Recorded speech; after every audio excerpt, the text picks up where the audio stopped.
I'll check with them. I'll have him gate.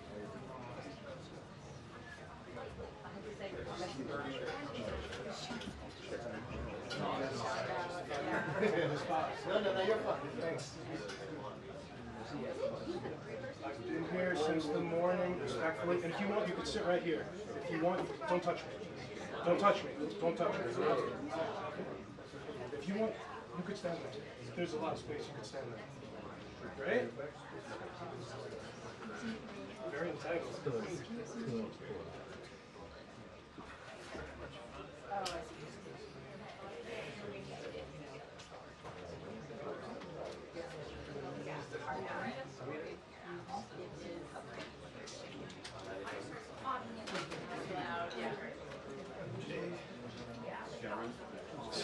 You're in the walkway. Not you.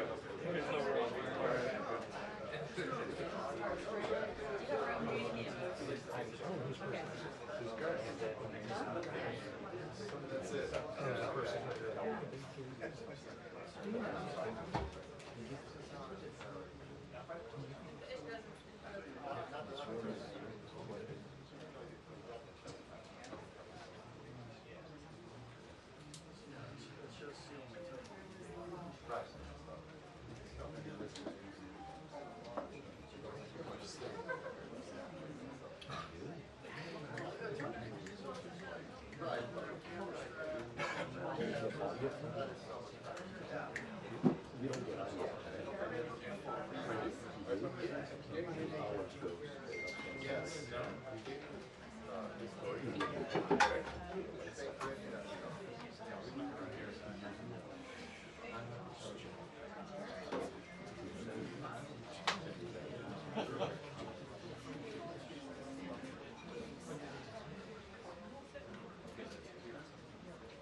Maybe actually the shots on probably Paphos.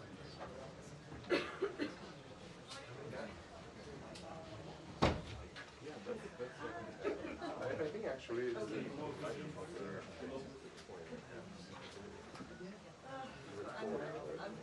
so sensitive that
I'm excited, but I'm also like drowning in like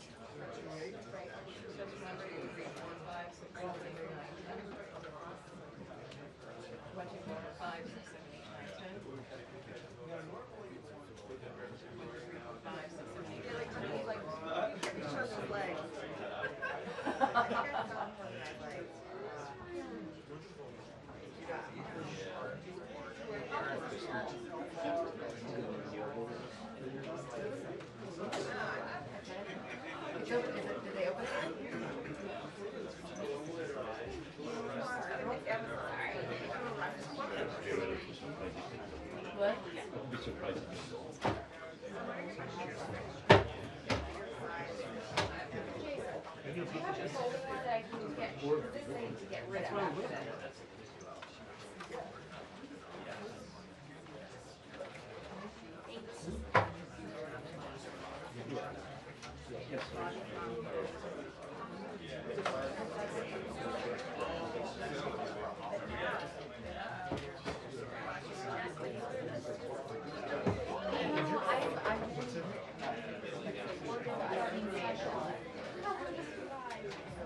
She does. I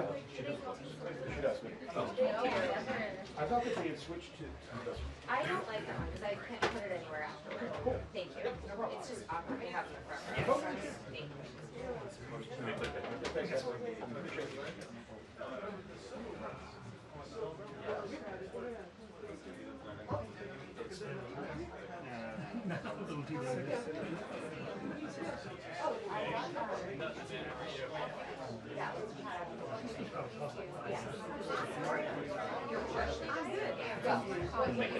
Yeah, you can make it here.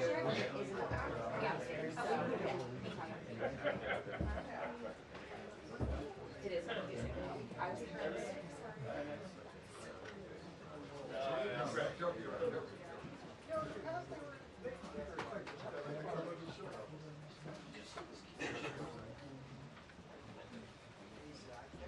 Hey, yeah.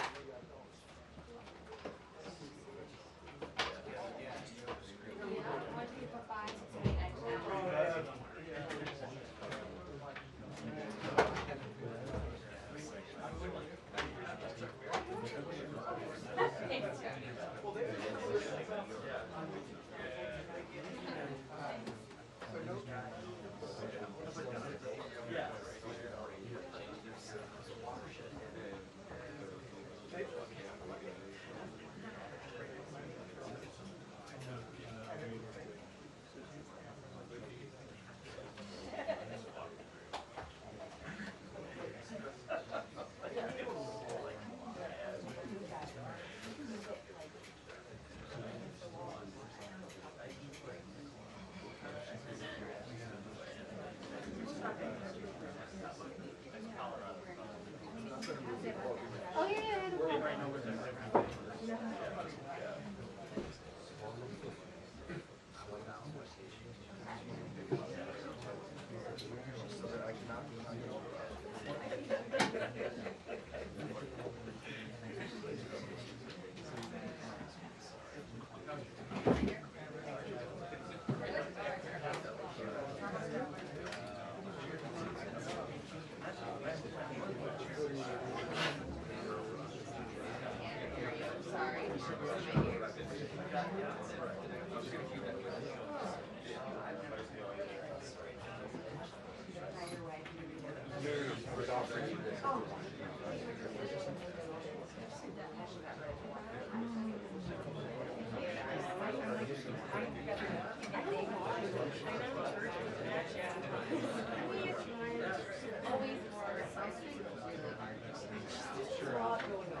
Let me make sure I get you set.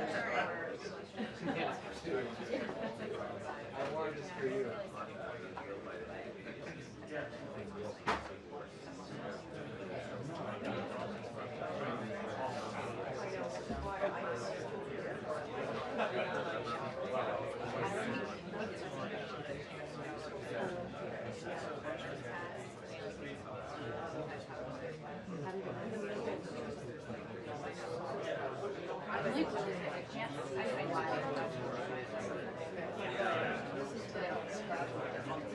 Sorry, I just like can't.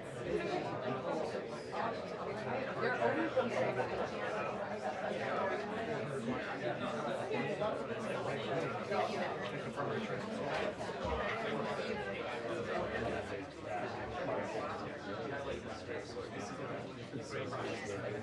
I'm really trying to cut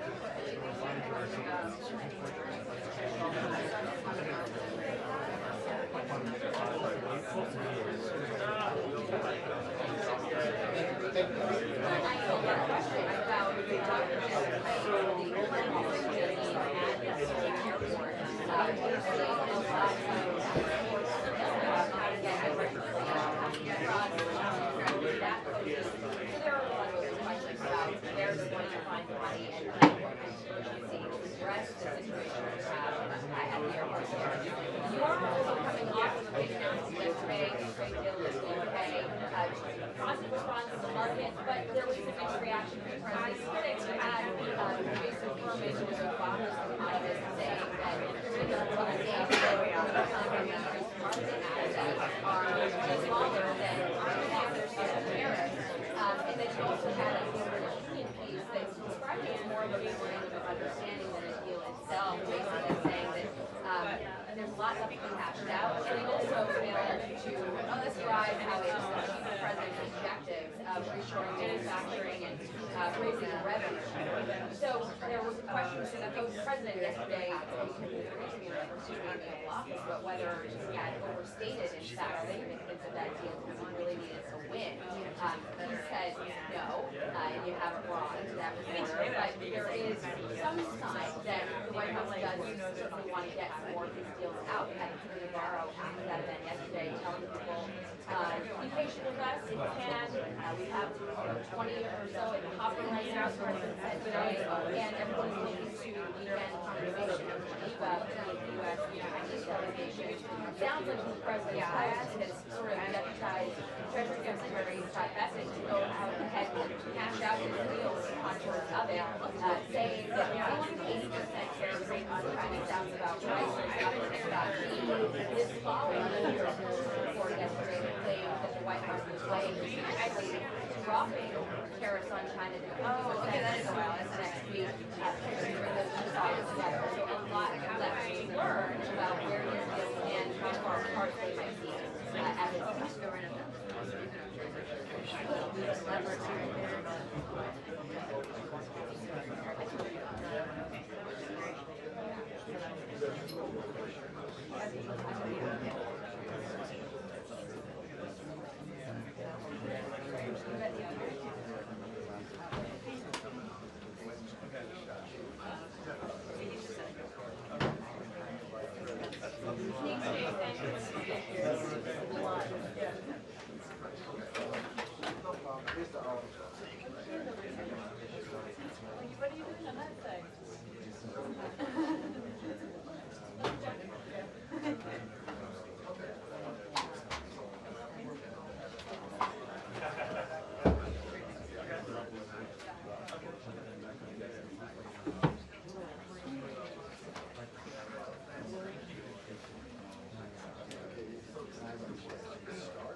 You have favorite places yet?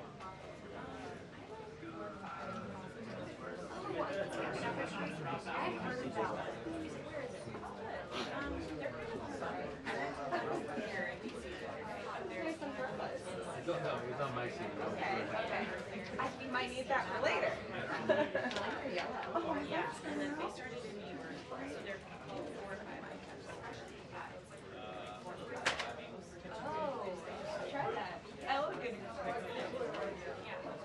Like, I feel like I found one right first. Yeah. Yeah. Yeah. Swing. Everything. Yeah, it's just like, yeah, just. Really?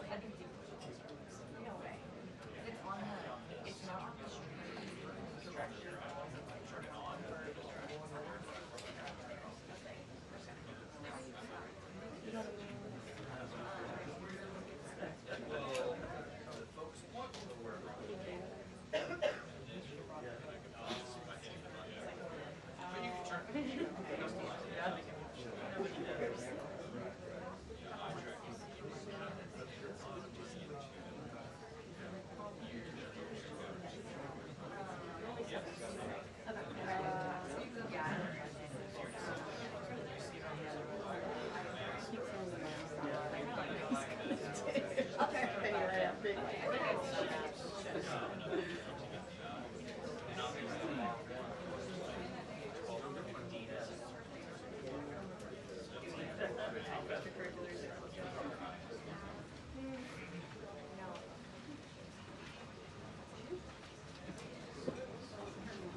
Good afternoon, everybody. Good to see all of you. Happy Friday. The President looks forward to embarking on his historic return to the Middle East, visiting Saudi Arabia, Qatar, and the United Arab Emirates next week, where he will focus on strengthening ties between our nations. 8 years ago, President Trump's first trip was to this same region of the world, where he introduced his bold peace through strength foreign policy strategy. On that trip, the President laid out his goal of eradicating terrorism and extremism in the region, which he successfully accomplished over the course of his administration with the total defeat of ISIS and the historic signing of the Abraham Accords. Now, 8 years later, President Trump will return to re-emphasize his continued vision for a proud, prosperous, and successful Middle East, where the United States and Middle Eastern nations are in cooperative relationships, and where extremism is defeated in place of commerce and cultural exchanges. This trip ultimately highlights how we stand on the brink of the golden age for both America and the Middle East, united by a shared vision of stability, opportunity, and mutual respect. The President greatly looks forward to visiting with our brave men and women in uniform at our U.S. Air Base in Qatar throughout this trip. Yesterday, President Trump demonstrated the art of the deal and secured a historic trade agreement, despite all of the naysayers who said no deals were coming. That, of course, turned out to be untrue. On the 80th anniversary of Victory Day for World War II, President Trump announced a great deal that provides American companies unprecedented access to the UK markets while bolstering U.S. national security. This trade deal will massively expand U.S. market access in the United Kingdom, creating a $5 billion opportunity for new exports for U.S. farmers, ranchers, and producers. This includes more than $700 billion in ethanol exports and $250 million in other agricultural products like good old American beef. The deal commits the United States and United Kingdom to work together to enhance industrial and agricultural market access and strengthens American competitiveness. Importantly, the deal also ensures streamlined customs procedures for U.S. exports. The UK will also be purchasing $10 billion of American-made Boeing planes as part of the deal. A trade agreement like this between the United States and the United Kingdom was being worked on for many years but continued to prove elusive. But because of President Trump's bold negotiating approach, he got it done. All of this happened because of President Trump's implementation of powerful tariffs to end the era of economic surrender and rebalance America's trading agreements. American workers and companies are the best in the world, and they finally have a president who has their backs, fights for them, and delivers good deals that puts them first. This is just the first of many trade deals to come. Get ready for more historic deals and our country to boom like never before. On that note, Treasury Secretary Scott Bessent and Ambassador Jamieson Greer will meet with the lead representatives on economic matters from the People's Republic of China over the weekend in Switzerland. As President Trump has said, the United States and China have been talking for some time over the course of the administration, and now teams from both countries will meet in person to continue discussions. You can be certain that President Trump and his trade team will ensure we work to achieve the best deal possible for America. In other news, the Trump administration just announced a new incentive for illegal aliens living in the United States to self-deport. Eligible illegal aliens who now use the CBP Home app to self-deport will receive a clear, safe way to leave the United States. Their plane tickets home may be paid for, and they will receive a $1,000 stipend once we have confirmation that they have left our country. This new feature will allow illegal aliens to have a planned departure out of the country and to leave as soon as possible in a dignified way. If illegal aliens make the right decision here and submit their intent to depart through the CBP Home app and pass extensive vetting, they will be temporarily deprioritized for ICE detention and enforcement action before their scheduled departure. And leaving voluntarily in this matter may improve their legal immigration options in the future. This initiative will also save massive amounts of money for American taxpayers. Voluntary departures are much more cost-effective than traditional removals. By deploying the CBP Home app in this new way, President Trump is aiming to reduce the need for costly arrests, detentions, and court proceedings. Currently, the average cost of traditional removal is more than $17,000 per illegal alien. Our projections estimate that the use of the CBP Home app will massively reduce that financial burden by approximately 70%, so taxpayer dollars can be redirected and our brave immigration law enforcement officers can focus on removing the most violent illegal aliens hiding in our communities. Finally, it was announced this morning that First Lady Melania Trump secured a $25 million investment in President Trump's budget to provide housing and support for youth transitioning out of foster care. And in recognition of the 7th anniversary of Mrs. Trump's Be Best initiative, the U.S. Department of Housing and Urban Development allocated funds toward the agency Foster Youth to Independence program. Yesterday, Mrs. Trump hosted a special celebration of military mothers with the president, bringing together 150 military moms from around the country to recognize their service, not just in their home, but for our country. For those of you who were there at the events yesterday like I did, I have no doubt you will join me in recognizing how truly special those moments were.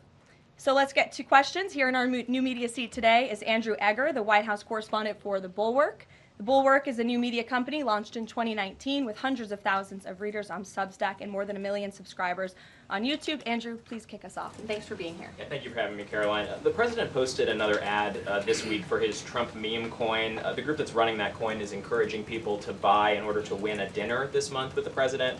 Why is the president planning to attend a dinner for the top investors in his coin? Look, the president is abiding by all conflict of interest laws. The president has been incredibly transparent with his own personal financial obligations throughout the years. The president is a successful businessman, and I think, frankly, it's one of the many reasons that people reelected him back to this office. There are at least some people who are buying this coin who seem to view it as an opportunity to influence the president's views. There was a logistics company this week that said they would buy $20 million in the coin in order to advocate for free trade between the U.S. and Mexico. If buyers are buying for that reason, are they wasting their money? Look, I can assure you the president acts with only the interests of the American public in mind, putting our country first and doing what's best for our country, full stop. That's his intention, and that's what he's focused on. Kristen, good to see you here today. Welcome back. Caroline. Thank you. Glad to be back.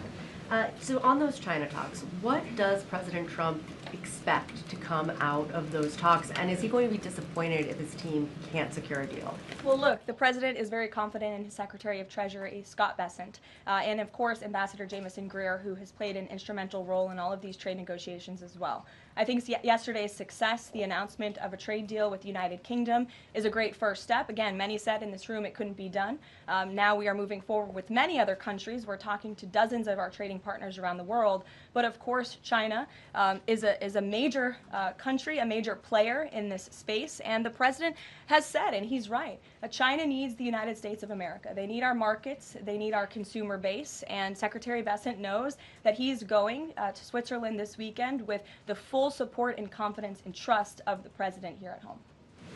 Jack. Thanks very much, Caroline. 2 questions. First, can you give us an update on U.S. efforts to mediate or have an impact on the conflict between India and Pakistan? Sure, I absolutely can. This is something that the Secretary of State and, of course, now our National Security Advisor as well, Marco Rubio, has been very much involved in. The president has expressed he wants to see this de-escalate as quickly as possible. He understands these are 2 countries that have been at odds with one another for decades, long before President Trump was here in the Oval Office. However, he has good relationships with the leaders of both countries, and the Secretary of State, Marco Rubio, I spoke to him just yesterday. He has been in constant communication with the leaders of both countries trying to bring this conflict to an end. Just one other question. Yesterday, we saw the news of the new Pope. Before Pope Leo became Pope Leo, there were some critical comments that he made about President Trump and about Vice President Vance on his then X account. Does the White House have any reaction to those comments? The president made his reaction to Pope Leo's announcement yesterday very clear. He is very proud to have an American Pope. I think it was a surprise to everyone. I saw the news media was surprised to report on that yesterday, but it's a great thing for the United States of America and for the world, and we are praying for him. Thanks, Caroline. The president has been pretty firm on keeping these 145% tariffs in place on Chinese imports. Today, via Truth Social, he said that he'd be possibly open to lowering those to 80%. Why the change, and how did the president land on 80? The president still remains with his position that he is not going to unilaterally bring down tariffs on China. We need to see concessions from them as well. And again, that's part of the reason that Secretary Bessent is going to talk to his Chinese counterparts this weekend to start those discussions in person. As for the 80% number, that was a number the president threw out there, and we'll see what happens this weekend. And always in the effort of transparency, I'm sure you'll hear directly from the Treasury Secretary or the president after those negotiations conclude. Jackie. Thank you, Caroline. Why did the White House announce this deal with the UK before all of the details were finished? That's not true, actually. I saw the fact sheet. I saw the deal as well before the president brought all of you in the Oval Office in the effort of transparency. You had the president and the prime minister on the phone talking to all of you directly about how this was a great deal, a phenomenal deal, and discussions will continue. But as I spoke to our Ambassador Greer yesterday, this is how trade deals work. You set an initial agreement, you set the framework, you set up the deal, and then of course, you know, T's have to be crossed and I's have to be dotted, but this deal is a good deal, and the numbers are determined, and all of the market access that I just discussed will remain. Does that mean that the 10% baseline is going to still be there at the end when all of the other details are ironed out? The president is committed to the 10% baseline tariff, not just for the United Kingdom, but for his trade negotiations with all other countries as well. Permanently, even after the deals are done, like that is going to remain. The president is determined to continue with that 10% baseline tariff. I just spoke to him about it earlier. Stephen. Thank you, Caroline. I'd like to ask about New York and then about a personnel matter. On New York, the mayor, Eric Adams, is here today. Could you tell us anything more about the visit, who initiated it, what they're talking about? And also, is there any comment from the White House on the air traffic control issues in Newark? All I will say on Mayor Eric Adams is that he requested a meeting with the president, and the president was willing to take it. If the president wishes to discuss his private meeting afterwards, I will let him do that himself. Yes, I'm glad you asked about the FAA. There was a glitch in the system this morning, especially at Newark Airport. As you all know, I spoke to the Department of Transportation. That glitch was caused by the same telecoms and software issues that were raised last week. Everything went back online after the brief outage, and there was no operational impact. DOT and the FAA are working to address this technical issue tonight to prevent further outages, as well as install new fiber from Newark Airport to Philadelphia. And the goal is to have the totality of this work done by the end of the summer. I want to add that this outage at Newark Airport speaks to why the Secretary of Transportation yesterday made a massive announcement in investing in our aviation safety and our telecom system. There's a 4-part infrastructure plan that was released by the Secretary of Transportation yesterday to improve communication, surveillance, automation, and their facilities. They want to replace the antiquated telecom systems with new fiber, wireless, and satellite technologies, replace more than 600 radars, which have gone way past their life cycle, and address runway safety. They want to build 6 new air traffic control centers for the first time since the 1960s and replace towers as well. They want to implement new modern hardware and software for all traffic facilities to create a common platform system throughout the towers. These are much needed changes. This is a very bold plan by the Department of Transportation. I think it's unfortunate that the previous administration sat in their hands and did nothing, but how grateful we are that we have a Department of Transportation and a secretary and a president who's willing to take bold action and change. The personnel matter, Caroline, could I ask? Thanks, Caroline. Just going back to India, Pakistan, can we expect President Trump to get in touch personally with the leaders of those countries to try and de-escalate this situation? If and when that happens, we will certainly let you know. Natalie. Thanks, Caroline. Sure. I have a question about the Middle East trip. Will any of the president's family members, like including Don Jr., Eric, or Jared Kushner, be joining him on the trip? I am not tracking any of the president's family members joining us at this time, but of course the first family is welcome to come. I hope they would. They're great people, great to be around, but I'm not tracking them on the manifest. And given that you noted he is a successful businessman, do you know if the president has any plans to meet with any of the folks involved with any of the family businesses over there, or see any of the sites that are going to be Not to my knowledge, and let me just get to the premise of your question that both of you have raised. I think it's frankly ridiculous that anyone in this room would even suggest that President Trump is doing anything for his own benefit. He left a life of luxury and a life of running a very successful real estate empire for public service, not just once, but twice. And again, the American public reelected him back to this White House because they trust he acts in the best interest of our country and putting the American public first. This is a president who has actually lost money for being president of the United States. I don't remember these same type of questions being asked of my predecessor about a career politician who was clearly profiting off of this office. That is not what President Trump does, and this White House holds ourselves to the highest of ethical standards. Phil. Thank you. There's this Reuters report that the U.S. is in talks with Israel about an American-led post-war administration in Gaza. Is that accurate? Are these talks ongoing? We are in constant communication and dialogue with our counterparts and our allies and friends in Israel. Ron Dermer was here at the White House yesterday meeting with members of President Trump's team. As for the situation in Gaza, the president and his entire national security team have made it very clear we want to see the hostages released from Gaza. That is a priority for this administration. As for what that looks like, and even moving beyond that, I'm not going to get into the details of plans that frankly may or may not have even been proposed, but I can emphasize what the president holds closest in his heart right now, and that's the release of all of the hostages in Gaza. And then there's been some conservative pushback to some of these the salt tax cap. For instance, Majority Leader Steve Scalise said that bringing back the state and local tax deduction would essentially mean, quote, 45 states are subsidizing 5 states that have very high taxes imposed by leftist governors. Is he wrong? Is it fair to ask red Indiana to bail out blue New York? Well, look, this is an ongoing discussion on the Hill. There's a lot of disagreement on Capitol Hill right now about the SALT tax proposal, and we will let them work it out. As for the tax provisions in the reconciliation bill, the priorities of this president, he has made them incredibly clear. No tax on tips for our hardworking service workers, no tax on Social Security for our well-deserving seniors who have worked their whole lives to pay into this system, no tax on overtime for hardworking Americans as well, and there's a plethora of other priorities the president wants to see in this bill. Anyone who opposes this bill will be opposing the largest tax cut in American history. They will be voting to raise taxes by the tune of $4 trillion on the middle class of this country, and we look forward to holding them accountable for that. Everyone on Capitol Hill on both sides of the aisle should be supportive of the president's tax priorities. Follow up on that? Go ahead. Sure. Go ahead, and then I'll go to your follow-up. Thanks, Caroline. I want to follow up on the Truth Social post. So the president's saying 80% tariffs could come down. Just an announcement would be enough to lower those tariffs. Is that what he's looking for from the Chinese concessions? That's not what the president said. He said that an 80% number may sound good to him, but again, he's in constant contact with our Secretary of Treasury, who will be leading his negotiations this weekend. And historically, the Chinese have made the meeting itself a win.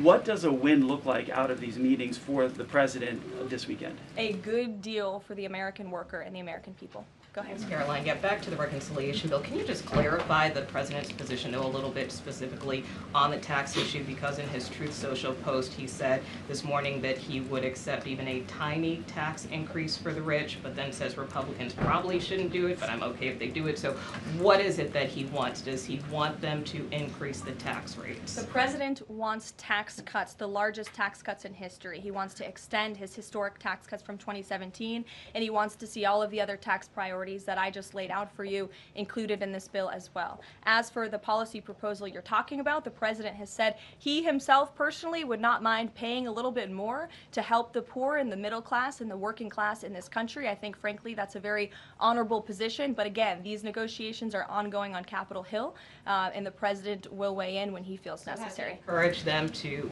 have a higher bracket for top earners? The president has made his personal position on this matter clear. Michael. The president's in constant communication with leaders on the Hill. Ahead of the president's trip to the Middle East, he's mentioned he wants to rename the Persian Gulf the Gulf of Arabia. Iran is now saying that doing so will bring the wrath of all Iranians. Can you talk about the support that the Gulf of Arabia has in the region and why this is important to the president? Well, first of all, the president has said he hasn't made a determination yet. That was in the news that you guys all asked him about it, and he said he wasn't quite sure. So he hasn't made a definitive decision on that yet. And secondly, Caroline, the president has shown support for South African refugees that are coming to the United States next week. Can you talk about what these refugees are fleeing and why this is a priority for the administration? Well, the president has actually signed an executive order on that matter. My office can get it back to you, Michael. But this group in South Africa has faced racial persecution. In fact, the government there has vowed to take away their farmland that they own. And so the president has talked significantly about this. As for further details on refugee claims and asylum claims, I would defer you to the State Department. Can I follow up on that? Go ahead. No, in front of you. Thanks, sorry. Sure. Thank you, Caroline.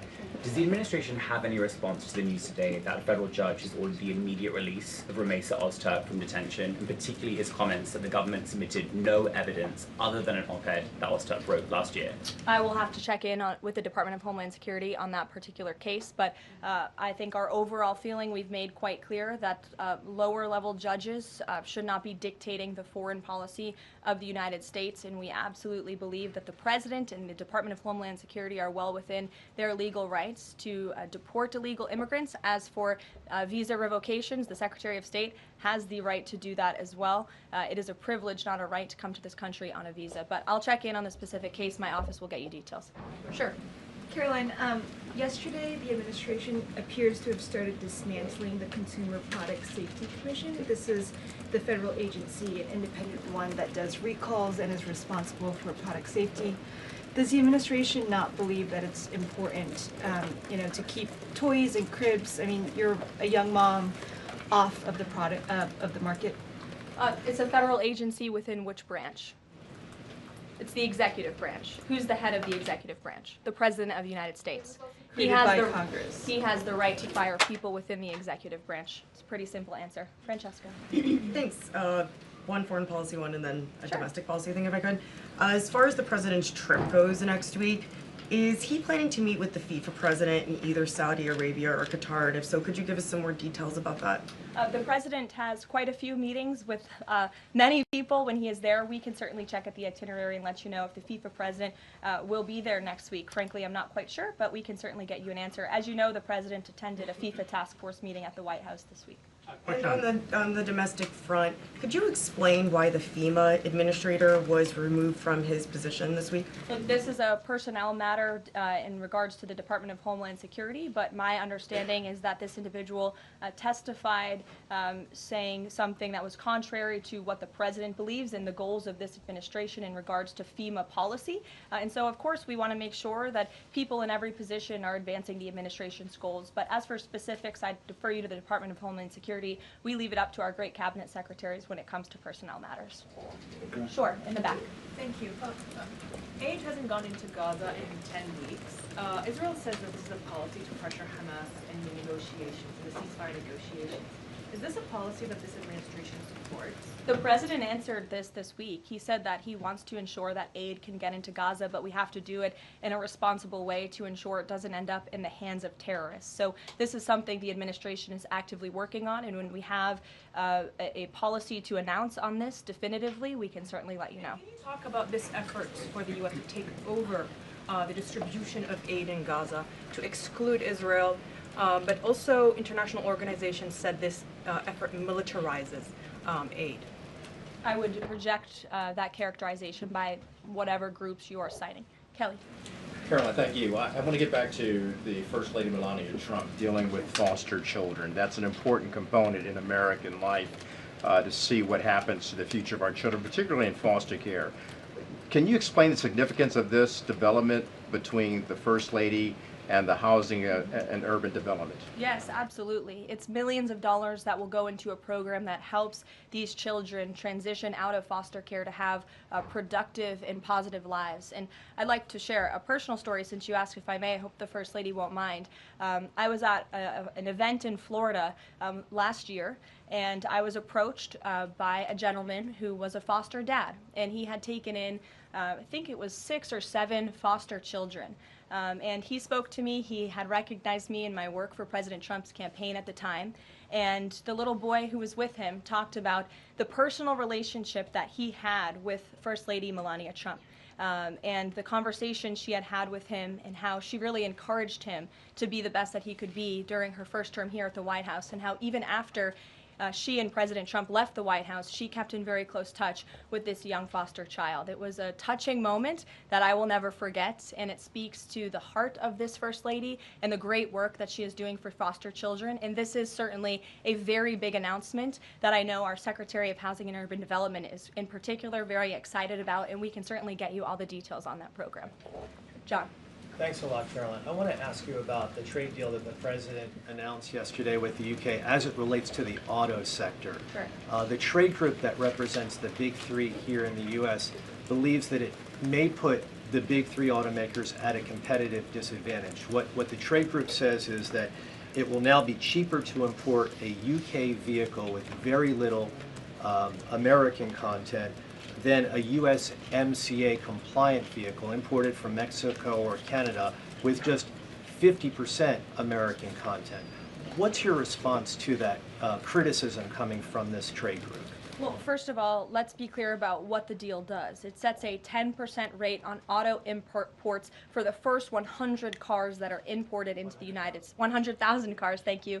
That would be very few cars. 100,000 cars imported from the United Kingdom. After 100,000 vehicles, it goes back up to a 25% tariff. And as for our U.S. auto manufacturers, our auto industry, the President wants to put them on the best pedestal to compete. And by the way, if they produce vehicles right here in the United States of America, they will face no tariff at all. I would argue of any industry, the President has spent more time talking to and listening to the concerns of our auto industry here at home. He hears them, he believes in them, he wants to see them produce their vehicles here in the United States of America. This is a good deal for them too. Is this a model for European and Asian vehicles as well, what we see coming out of the UK trade deal with the US? Look, all of these deals are going to be tailor-made. The President has said that from the beginning. It's very apropos that the first trade deal was announced between the United States and the United Kingdom, one of our oldest and greatest allies, but each country has unique concerns and challenges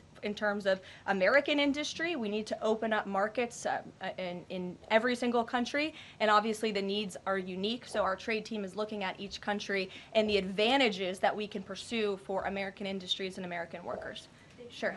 Happy early Mother's Day. Oh, thank you. The President said yesterday that he would be speaking with Zelensky shortly. Did that call happen yesterday, or do we expect that to happen in the near term? The call happened yesterday. President Zelensky called the President to tell him that the critical minerals deal had passed the parliament in Ukraine. I talked to the President about that call. He said it was very good and productive, and of course the critical minerals deal is great for Ukraine, but also of course for the United States of America and our taxpayers here. It was a good call, and they also spoke about, of course, this ceasefire that the President proposed, the 30-day ceasefire between Russia and Ukraine, which we know Europe is on board with, and we hope both countries will agree to. So next week, do we expect President Putin, is there any chance that he could meet with Trump while he's in the region? The President answered this yesterday. Not going to happen. Question on ceasefire. Has he got any reaction from Zelensky or Putin on the proposal for ceasefire? Is he satisfied by the reaction to that proposal? Not to my knowledge, but certainly if there is a reaction and updates, I'm sure you'll hear directly from the President. Question, the President fired the Librarian of Congress. Why did he choose to do that? We felt she did not fit the needs of the American people. There were quite concerning things that she had done at the Library of Congress in the pursuit of DEI and putting inappropriate books in the library for children, and we don't believe that she was serving the interests of the American taxpayer well, so she has been removed from her position, and the President is well within his rights to do that. John. Thank you, Caroline. Happy Mother's Day as well. Thank you. President Trump ran on delivering the biggest tax cut in history, got over 70 million votes. Right now, you got a handful of obstructionists in the Republican conference that are saying they're not going to go along with his tax cut package. You just said those that don't will be held accountable. What is your description of being held accountable? Well, look, I think they'll be held accountable by the voters in their respective districts if they choose to vote for a tax hike to the tune of $4 trillion, which would raise taxes to thousands of dollars per household in this country. The President has great political instincts. That's why he's back in the Oval Office, and Capitol Hill should follow his lead. As for the President, speaking of him, he will be signing executive orders later this afternoon. We are happy to provide more information on those executive orders if you wish. Thank you for the Mother's Day wishes, and happy Mother's Day to all of the moms in the room. And don't forget to call your mom this Sunday. We'll see you guys later. Have a good weekend. Thank you,